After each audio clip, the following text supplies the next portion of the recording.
So I'm gonna pose to you two different scenarios, and honestly, I just wanna have a conversation about it. See what you would do. And I'm not gonna have any answers, right? And I'm not sure that there is a right answer, but I just kinda wanna see what everyone is thinking. Hello, and welcome back to my channel. I am that girl that loves to talk anything luxury and designer fashion, especially jewelry. Today I'm coming on here just kind of unscripted. I just kind of wanted to talk this out because I'm having this dilemma myself.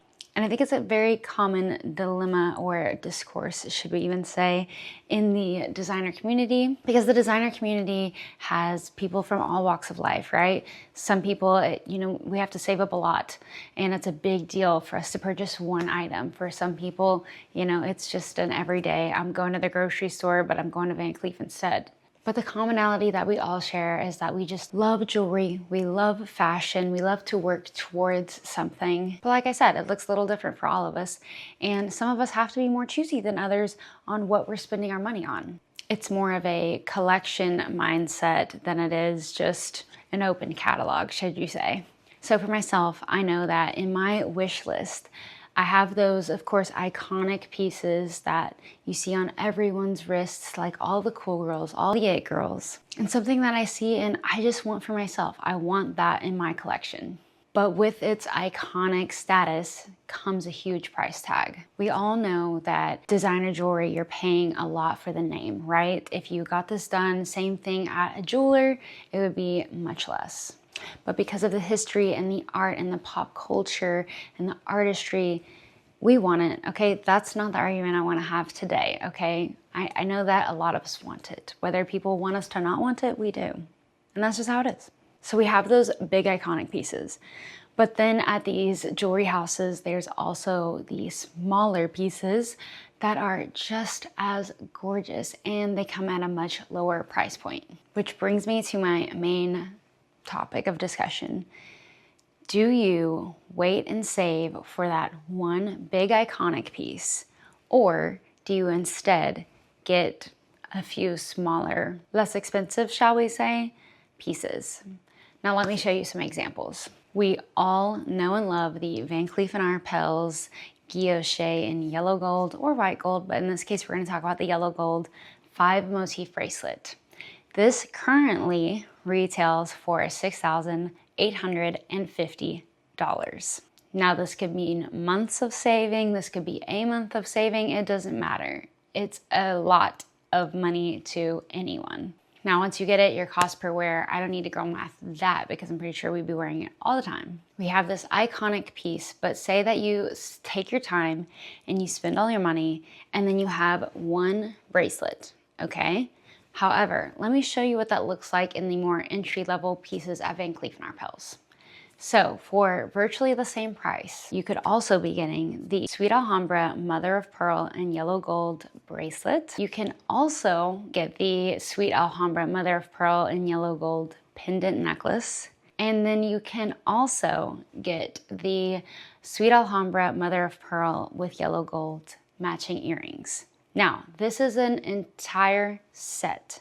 If you were to get all 3 of those pieces, your total currently would be $5,970. So you can get 3 of those pieces for $880 less than that one 5 motif bracelet.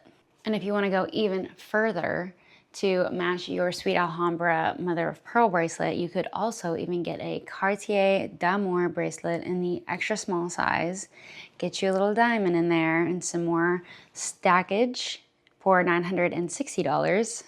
And that would bring your grand total of 4 new pieces from 2 jewelry houses to $6,930, which only comes out to $80 more than that one guilloche bracelet. So I constantly have this struggle because sure, collectively you're getting more gold out of the guilloche bracelet. I'm not saying it's not worth it, but I always find myself, do I save up X amount of months for one glory and one unboxing and one serotonin hit for a piece that I really, really want and I know I want in my collection and will be in my collection forever? Or do I tap into that more instant gratification where every few months I'm getting a little piece, I'm getting the Mother of Pearl Sweet Alhambra bracelet, then I'm getting the pendant, then I'm getting the earrings.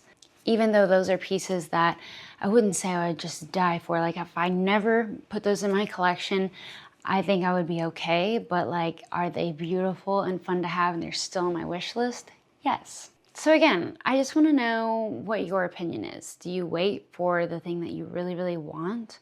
Or do you get a bunch of the little treats at the expense of never being able to save for that one that you really want? Let me give you just one more example from another jewelry house. So Cartier has the Love bracelet. So the Love bracelet in the classic model, which happens to be yellow gold, is a whopping $7,950.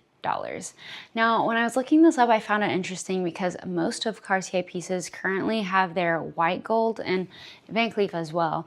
Their white gold models are usually more expensive. However, in the Love bracelet, since they're labeling the yellow gold as the classic model, it was actually more expensive than the white gold version. So again, $7,950. Now let's see what else that could get you with more entry-level pieces at Cartier. So first, we have the Juste Inclus single hoop earrings, which I absolutely love. Very dainty piece, but still has that edgy Juste Inclus. They each retail for $1,080. So let's say that you get 2 of those. So now you have 2 earrings. Then let's get a Juste Inclus small model of ring. That would look just like this, minus the diamonds. And then let's even get you a bracelet, another bracelet. So instead of the Love bracelet, you're going to get a Juste Inclus small model bracelet. To recap, that's a set of earrings, a ring, and a bracelet. That's gonna bring you to $7,820, which is $130 less expensive than if you only got the Love bangle. So again, it's like, how bad do you want it? At the end of all of this, you're going to have just one thing on your wrist, or you could have something a little bit of everywhere. Again, it's just something to think about. It's really just like instant gratification versus long-term, and then how often you're going to be able to buy these pieces. Because I definitely think when you're talking about in terms of value, you're definitely not getting as much value out of these smaller pieces, right? For example, looking back at that sweet Alhambra, or even the entry-level bracelet that is the Cartier Amour bracelet. So we're saying that each of these is $1,000, but then we're saying that sweet Alhambra bracelet is about, you know, a 1/6 or a 1/5 of the price of the 5 motif bracelets, which seems very uneven. You know, there's way less gold used, there's way less gemstone used. But at the end of the day, I think all of us that are here know that we're also paying for the brand, and we're also paying for the little girly fun that is unboxing these pieces. So I just genuinely wanted to bring that up and see what everyone else is thinking, because I have this dilemma all the time. I am actually going to Van Cleef and Cartier right now. Ta-ta for now.